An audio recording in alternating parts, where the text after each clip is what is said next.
روزے کے حوالے سے ہونے والی سوالات میں ایک اہم سوال یہ ہے، پوچھتے ہیں کس عمر میں لڑکی اور لڑکے پر روزہ واجب ہوتا ہے؟ اگر مقررہ وقت میں بھی بلوغت کو نہ پہنچے یا کمزور ہوں تو کیا حکم ہے؟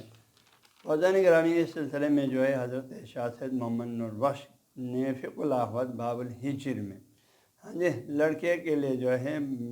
بلوغت کا جو وقت دیا ہے، لڑکے کے لیے 12 سال سے لے کر 15 سال کے درمیان تک بالغ ہونے کا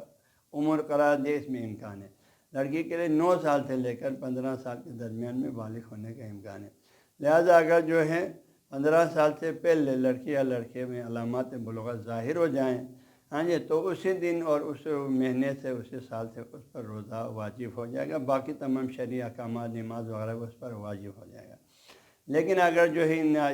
اس عرصے میں اگر وہ اس میں بلوغت کی کوئی نشانی ظاہر نہیں ہوا، بالغ نہیں ہوا، تو جو ہی 14 سال پورا ہو کے 15 سال میں داخل ہو جائیں گے، لڑکا لڑکی دونوں پر پھر روزہ واجب ہو جائے گا اور باقی تمام شرعی احکامات بھی واجب ہو جائیں گے۔